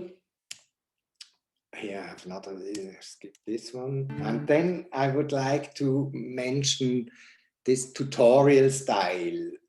For more complex contents, you can kind of make a presentation. Of course, you need a good planning of the content, and you use this green screen technique. Here you see a picture from our library in Fiebel, and you see all these lamps, but they are not really necessary, to be honest. It looks very professional, but I realized I mean, of course, you have a slightly better quality, but what I really recommend you is just to buy such a green thing, hang it up on the wall, and that's it. And perhaps it would be good if the person who speaks looks towards a light source, like the window or a light, but you don't need these extra lamps. And we sometimes use the beamer where the people has the presentation, or what I really like is now on the iPad, there is a teleprompter app, there are several ones, and then you can text in the whole text and they can just read it. And so it really helped a lot to make this whole exercise more efficient. And then once you have filmed that, then you can kind of apply a filter in your editing program and add these pictures in the background. So it's like this news video. As I mentioned, for more complex topics, here we used it, for instance, also for the I2Connect presentation video, because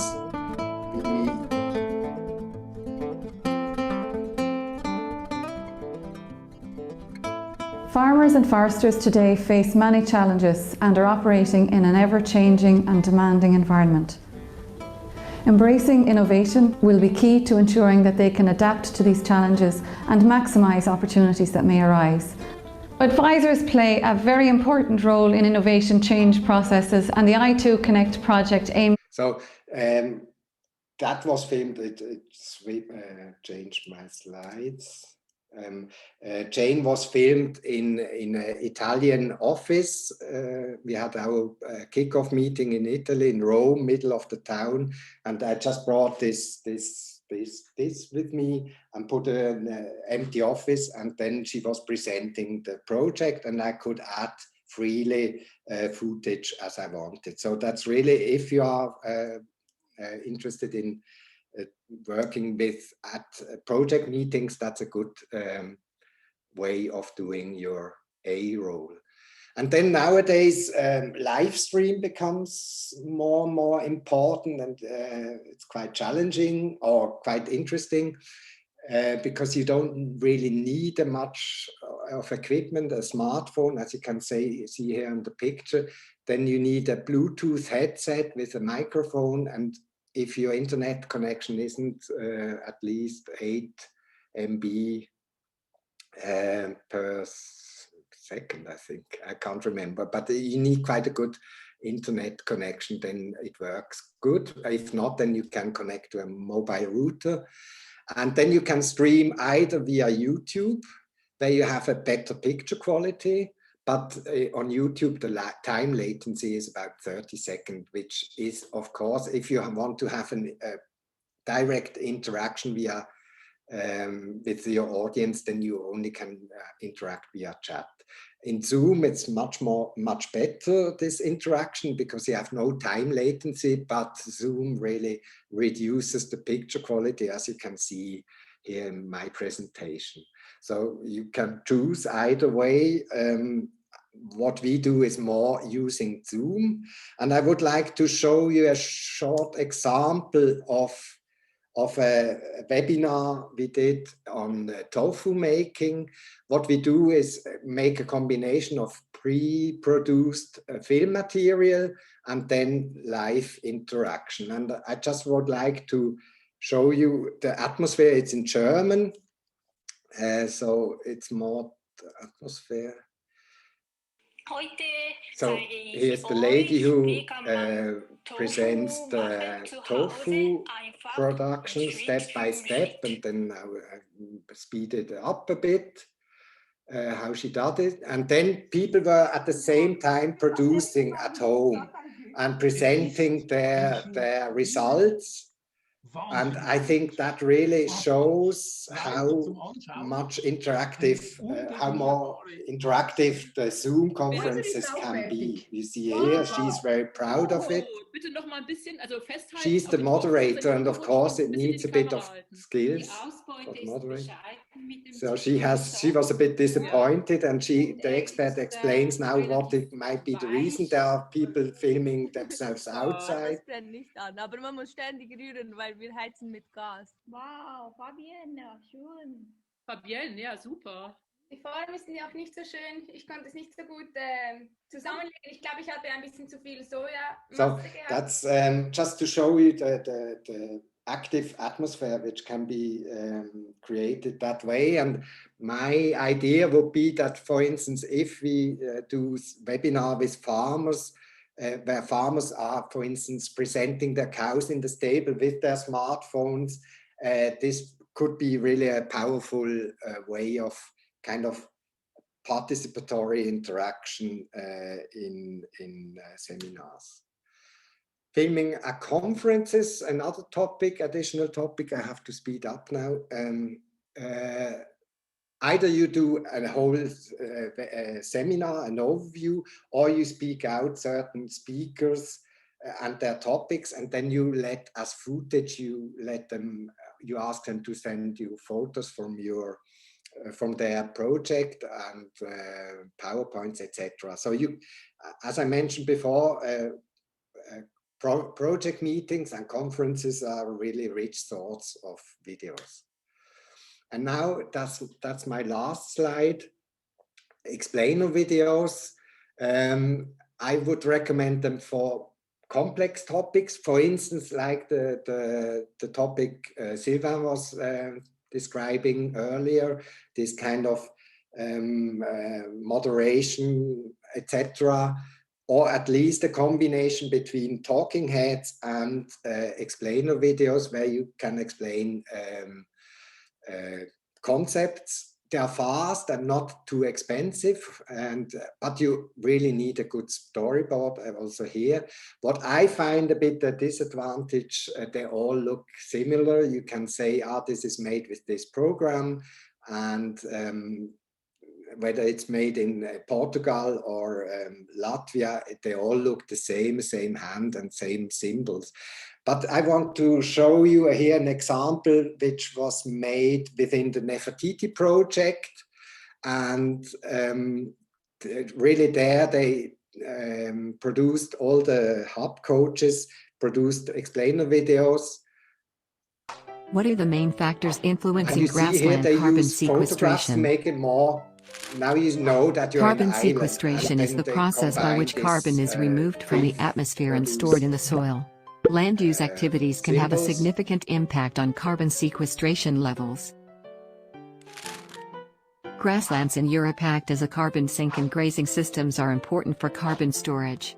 Carbon sequestration is influenced in grassland by many management factors. I think Enhanced that's carbon enough just to get an idea of how they look like.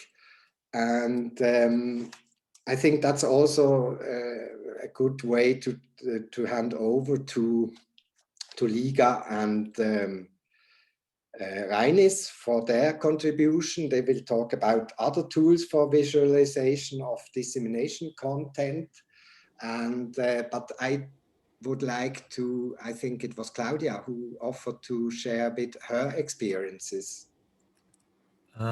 It was Marianne. Oh, Marianne. Please, Marianne. Yeah. Or perhaps just a few keywords. Or okay, I think it's for me. Yeah. Okay, just my small experience recently was I organized a webinar at the end of the year about innovation in breeding in the region Hauts-de-France in north of France. And I wanted to introduce each part of the webinar with special reports from some farms. So I produced myself 3 small videos of 5 minutes each. And first, I use a photo camera with a tripod, but it was very, very bad because I have some problem with manipulating my camera and the tripod, and it was very, very bad. So I decided for the other to use DJI Osmo 3 and just my smartphone. But I have the problem of the registration of the sounds. So for the last report, because we improve more and more, I decided to register the people that I have interviewed just in a very, very quiet place. So I decided just to register the interview, and after I register the image, and after with editing I put together, and it was really, really better. I think the third report is the best I have done between the 3. And if it's possible for me to share my screen. Yes. Yeah. I have to stop, huh? Yes. Okay, so maybe I can show you. Yes. Oh. Okay. Do you see the big logo Unilassal? Yes. Yeah. Okay, so I just want to show you the first image because the entire report is 5 minutes. I just show you the beginning. So we were in a special farm on the university in the south of region Hauts-de-France in Beauvais, and we have a teacher from this school. This engineer school here in the conference is Davide Rizzo, and I thank you also for the help he gave me to do this report. Bonjour, je m'appelle Noémie Aubel, je suis responsable du pôle élevage ici à Unilassal. Donc on se trouve actuellement sur la ferme du campus de Beauvais. Unilassal est une école d'ingénieurs avec son exploitation qui sert de support pour différents TD et essais. Donc on est sur une exploitation qui comprend 60 vaches laitières avec donc son renouvellement. Donc en tout on a 160 animaux sur l'exploitation. On produit un contrat laitier de 554 millilitres de lait qu'on livre à Lactalis et on est dans un système avec un robot de traite de Laval. Donc on est équipé d'un V300. Les vaches du troupeau évoluent donc dans des logettes avec un maximum de confort. We can stop. Yeah. I think it looks very good and the sound is very good. So it's like an off speaker. Yeah, sure. And that's an option. That would be the off speaker. What you said about when you recorded live on the spot, why it didn't work, I can't tell you. But did you use an external microphone? No, this was the problem, and this was because I had a very, very big problem of very noisy sound on the first report, because I have some image of poultry and it was very, very noisy. So finally for the third report, I decided to register the sound in a very quiet place and after to put together, but it's only because I have not an external microphone, but I think it will be my next money investment. So okay, I'm glad to hear that because that was one of my key messages. Thank you very much, Mariam, for sharing this example and confirming me that external microphone is key for a good video. Thanks very much. So I don't. Are there any more questions? There are a couple. Yeah. Oh. I think we can go quickly through them.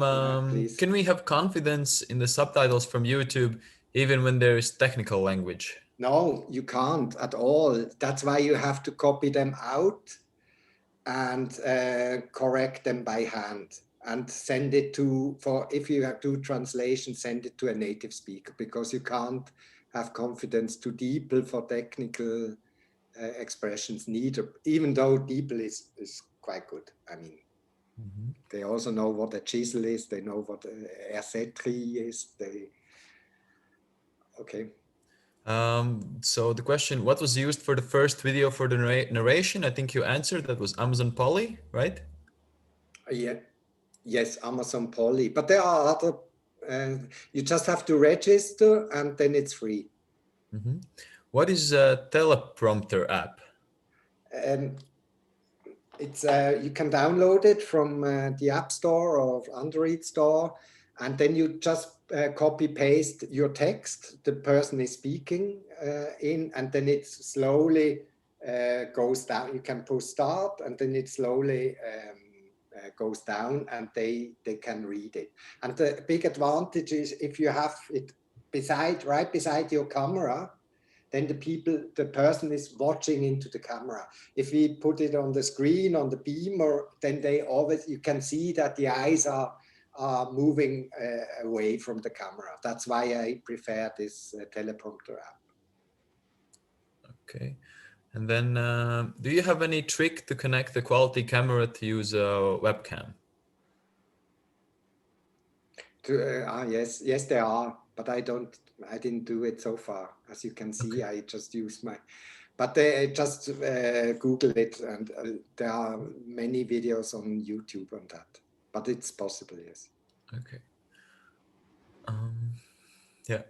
Are there any other questions that you would like to ask? Maybe not through the chat, but maybe with the audio. I mean, I would propose if there are more urgent questions, then we just stay on. But I would really like that you present your part now, and I will stay a bit longer. And I'm happy to chat with you as long as it's needed. Sure. So thanks very much for your attention, and again, thanks a lot for you, Reinis, and Liga for the organization. Okay. Thank you, Thomas. And so we could continue with the Mentimeter activity, because now, together with Reinis, we would like to tell you about, we have compiled some other tools and animation programs that we are using in our daily activities when working as communication officers in I2 Connect. and but this is our personal experience, and so we would like to create some kind of discussion with you to learn what you are using and maybe have some other insights. So if you go to menti.com, again, and insert the code which is displayed here. I hope you can see it. We would like to know, yeah, what if you, yeah, we can see that you are using, yeah, this is just to have an average temperature check with our audience. And if you want, and we encourage you to also share your experience, because Thomas did a great job with on telling how to make videos. But there are other aspects of visual things, visual identity that you need to do to better create an image for your farm or organization. And yeah, that is what we like to talk about now.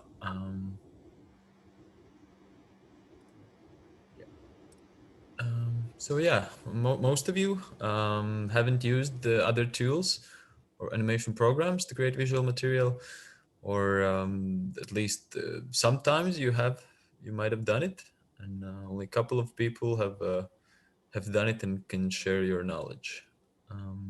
Okay, so maybe we can go to the other question. Yeah.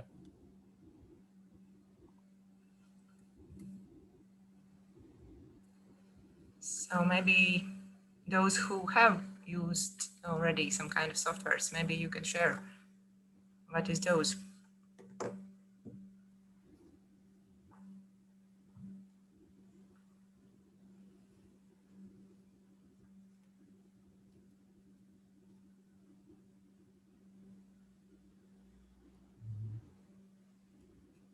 Okay. OpenShot. Okay.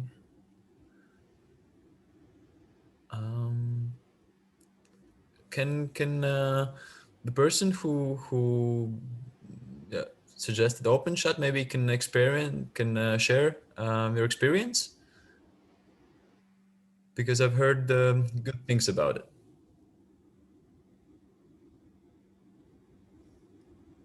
Or no?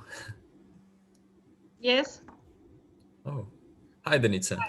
Yes, sometimes we use it here in NAS. I'm not very good with it, but I think that for beginners it's okay. Mm-hmm.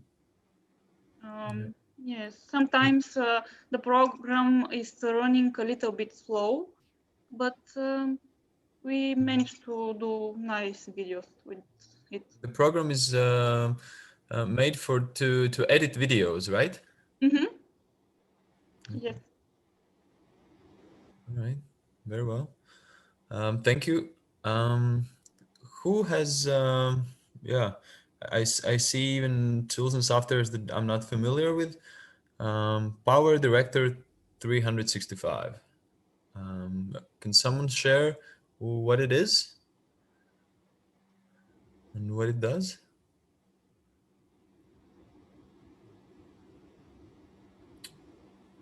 Or maybe someone with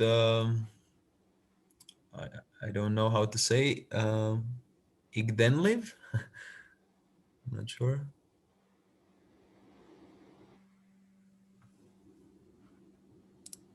Hi, Reinis. I put KD live in French, but it's an editing software, so I think I didn't well understand the question.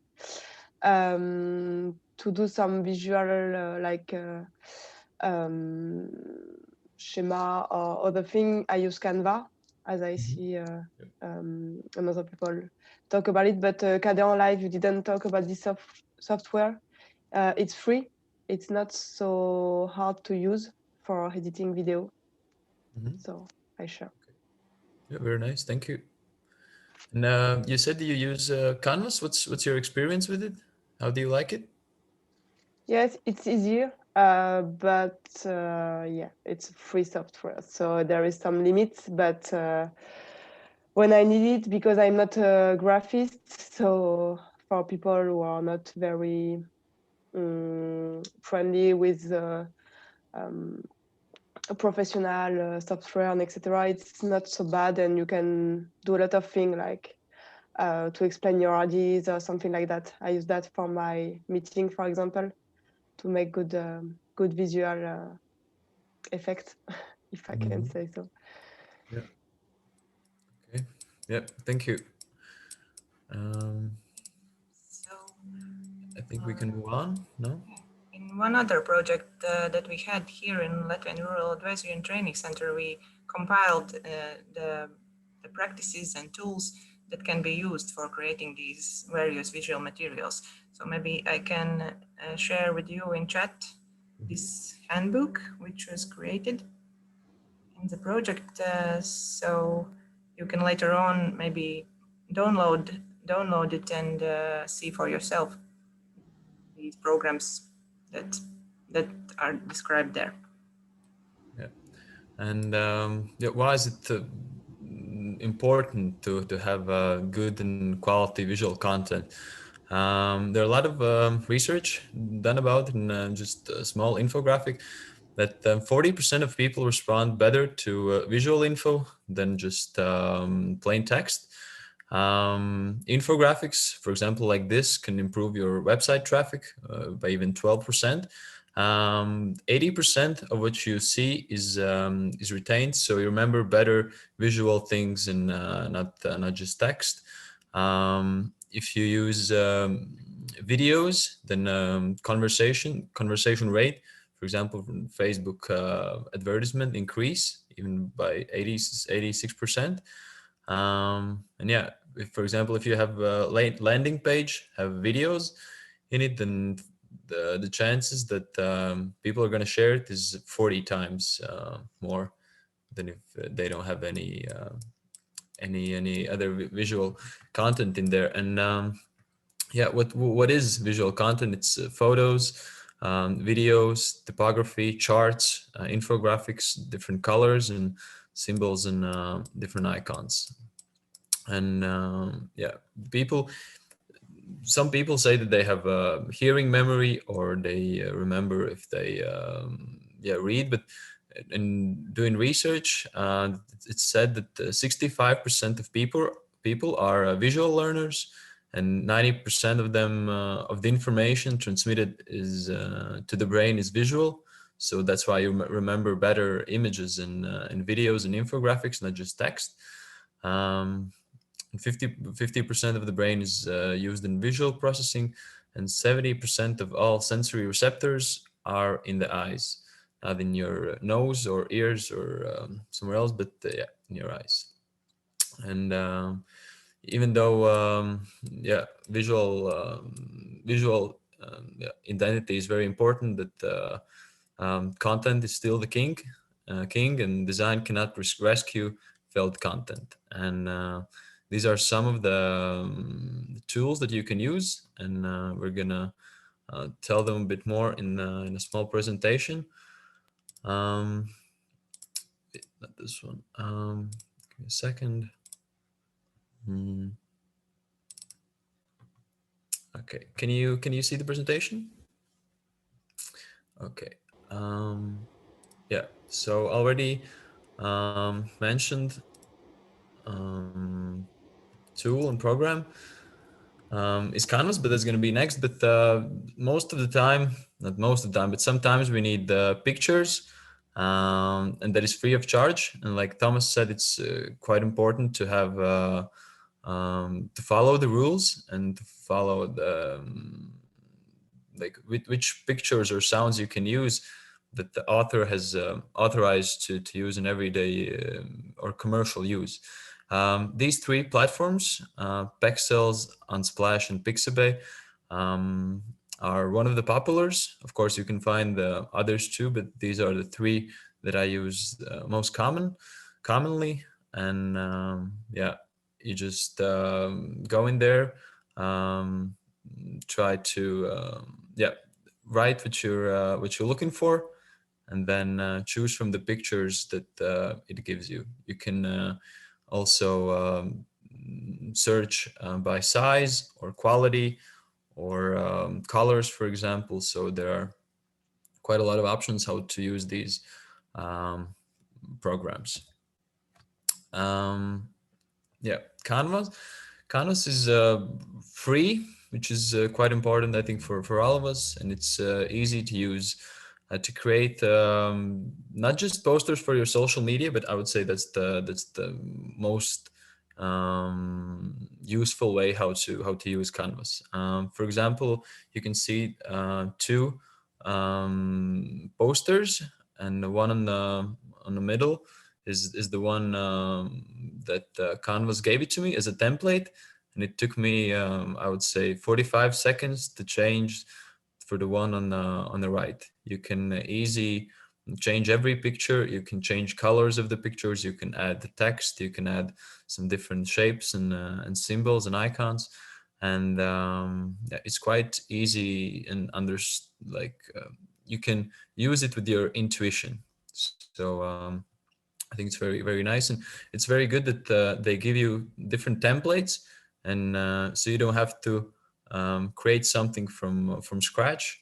You just take the template and adjust to your needs. Yeah, also TikTok. I think it's quite easy and quite easy to use to create short social media videos, for example, for Instagram stories or Facebook stories. You can check your camera, select from 1 till 5 videos. You can make videos from pictures as well. You change the lighting if you want, some colors, landscape, or different tools. You can add sound to it, and it's done in I would say 2 minutes to create like really small promotion video of your farm or organization if necessary. I know that most people think of TikTok as this new social media where only teenagers go in, which is mostly true, but I think it's quite easy and usable and convenient to use for this to create short social media videos. About PSCO, it's one of the best tools to enhance your social media content. I would say it also Lightroom, and you can use it with your phone. And the application is meant to adjust and upgrade your photos and also your videos. Everything is easy to understand there, yeah. But there are other tools that you can use, but yeah, these are the ones that we might use. Like said in research and infographic, people remember infographics as well, and Infogram is one side that you can create those. You can create reports, some slides, different maps and dashboards, and again, they give you different templates, so you can adjust that template to your needs. So you don't have to create, you don't have to be full graphic designer to come up with a really good graphic infographic. Haiku Deck, I saw that you mentioned Prezi. Prezi is also the one tool you can use besides PowerPoint to make nice presentation. But Haiku Deck is quite easy new way to create and share presentations without hiring a professional. I think everyone uses PowerPoint most of the time, which is quite easy. But if you want something new, they give you really nice background images and different backgrounds, and they add also different kind of animation that is not available in PowerPoint. So yeah, I would suggest to also check this out if you want. If you are in need some new presentation that is not in PowerPoint. Yeah. These are our social media accounts with the QR code, and yeah, like we said at the beginning, this is also kind of part of the I2 Connect project. And yeah, Līga, you want to say something more? Just would like to invite you, those who don't follow us yet, to follow our accounts, because we share on a regular basis these kind of information and activities, what's going on in the project. I think you can only benefit from them. So give us a like and share, as Thomas said also in his presentation. Yeah. Yeah, I think that's it from our side. We uploaded in the chat the handbook, where you can see there are many different tools and applications, and if you go through them, I think you can find what suits you the best. These were just some examples that we use, and I think it's important that you use the one tool that fits your needs, because for every person there is something different. Compatible with PowerPoint.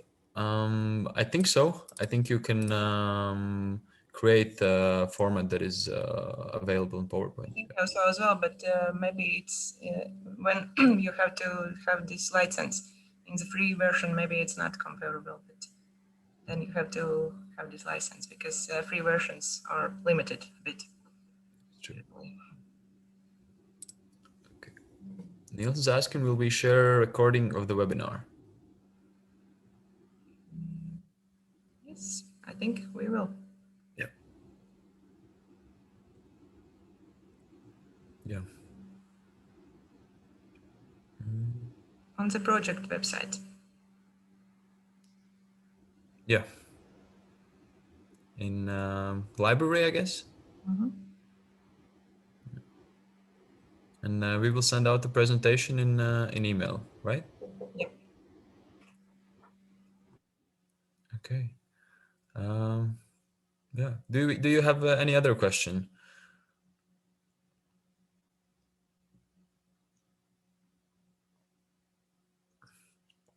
Free graphic design. I would say you can use Canvas, but also a PictoChart, which is more meant for creating graphics. Is that what you meant, Sylvain? Yes, exactly. Okay, so thank you very much. Yes. All right. Yeah, I saw a thumbs up, so everyone was satisfied. Snapseed you can also use. Yeah.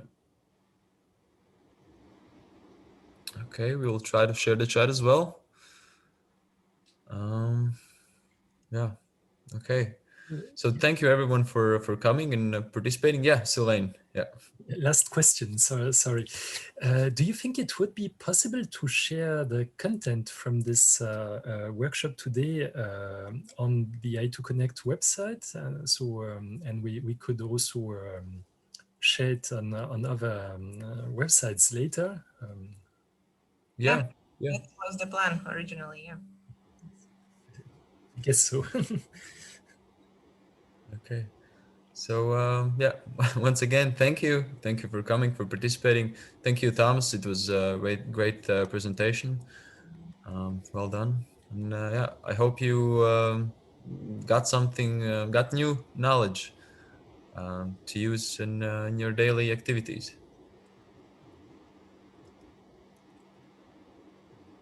Okay. Thanks a lot. Great. Okay. Thank you, everyone, and yeah, see you in better times. Thank you, Thomas, and to you all. Bye-bye. Thank you. Thanks a lot. It was very useful. Okay. Thank you, Sylvain.